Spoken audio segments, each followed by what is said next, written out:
Good morning, everybody. Welcome to another Daily Market Report brought to you by Mike Bjork. Happy Friday. It's December 21st. Hey, next week, it'll be obviously a short week. Monday, markets will be closing early. I'll do a report on Monday in the 26th, but from the 27th, I probably won't. I'll be traveling out of town. But anyways, and I'll try to see if I can get some done making promises on that. But I'll let you know next week for sure if I'll be able to or not. However, today we got a lot of reports, a lot of data to go over today. As you can see here, we'll start off with the GDP. This is the final revision of the Q3 GDP. So the last two we've had on the GDP was 3.5%.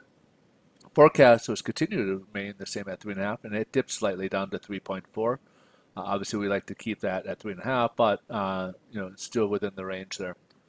We also got durable goods orders for the month of November. So in October, it dropped 4.3%. Forecast was supposed to be 8.8%, 0.8% for November, and it came up 0.8%. However, when you take out the big ticket items like transportation that can obscure the numbers, you'll see what I mean here. It grew 0.5% in October, but in November it dropped 0.6%. So obviously those big ticket items are what kind of carried that the numbers for durable goods orders. We also got personal income. In October we had a nice little increase of 0.5%. Forecast was calling for 0.3% in November, and it came in a little bit under at 0.2%. However, on the other end of the spectrum, we got consumer spending, and that was up in October 0.8%. Forecast for November was 0.4 and came in at right at 0.4%. So people's income didn't go up as much, but their spending did rise. So, but we're also in the holidays, so we'll probably see that trend a little bit as well. Now we got some of the big numbers that we've been waiting for this week, which is the personal consumption expenditure, or the PCE, for the month of November. This is inflation news for the consumer. So this is pretty important data, primarily because the core inflation, this is the Fed's favorite gauge for inflation. So the next one is really what they really look at, as I'll explain in 1 second here. But first, in October, it went up 0.1%. Forecast for November was supposed to go 0.2% and only went up 0.1%. So that brought year over year a decline. So it dropped from 2.0 on the inflation number down to 1.8%. However, when you strip out food and energy, that's what gives us the core inflation. Those are variables that we don't have any control over, so the Fed doesn't like to include those, and we rather look at the core inflation for its inflationary data. And its target rate is 2%. So we'll touch on that here in a second, but in October it went up 0.2%. Forecast was for November was also include 0.2% and it only went up 0.1%. So the core rate went from 1.8% in year over year going, and it went upwards to 1.9. And this is primarily because oil prices, if you recall, have dropped considerably from October to November. It went from in the $80 range down to about the $50 range. So it's a pretty big dramatic drop, and that's why we're seeing these numbers when you take out that food and energy, why you're seeing that these big differences in there. Now, last but not least, we got the consumer sentiment for the month of December, and the previous reading came in at 97.5.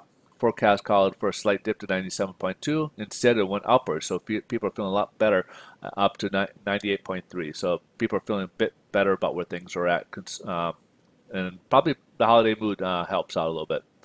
Let's jump ahead here. Stock market is up. It pretty much is taking its cue, even though we got the data there. Inflation's in check.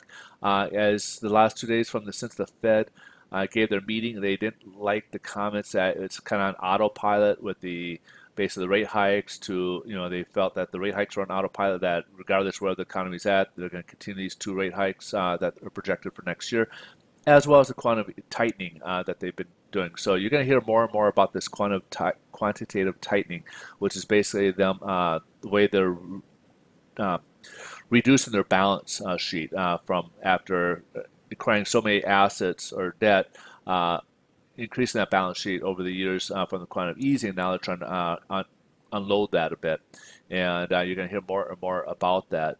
And he kind of basically said that the Fed is willing to reassess the scenario, so the investors are feeling a little bit better on those comments. Now, also on the play is the looming government shutdown. Last night, apparently, the House passed a bill which will allow the funding for the wall, but they don't expect it to pass through Senate. They think it'll get shut down in the Senate. So this will bring us to a government shutdown most likely next week.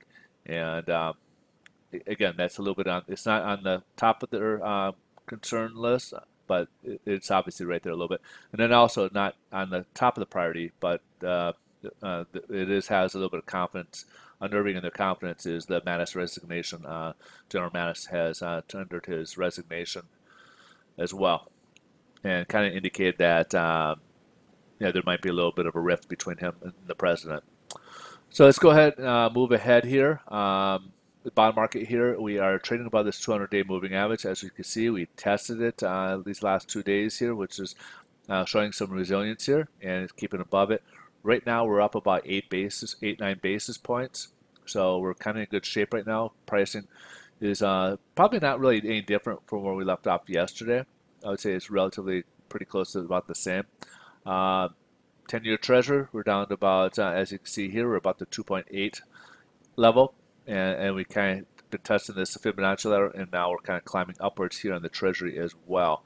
Again, we got a bit of room to go one way or the other way, so we could have a head fake, come back down, or we could grow upwards and knock the mortgage-backed securities. But so long as the mortgage-backed securities, which I'm going to bring that back down there, as long as we can keep above this 200-day moving average, we're in good shape. But if it breaks below this 200-day moving average, you might want to lock in because it could give us a bit of a drop. As you can see here, it's almost a 0.5 point in difference here in pricing. So I would, if it breaks below this, definitely lock in because we got a bit more room to fall downwards. And this will become a tough ceiling resistance, as you can see from here, to break above again. So that pretty much wraps things up. Rates are about the same as where we left off yesterday. If there's any other changes, I'll definitely post on Twitter. You can find me at Mike Bjork on Twitter. You guys have a great rest of your day. Enjoy your weekend, and we'll catch you guys Monday morning. Thanks for watching. Take care. Bye-bye.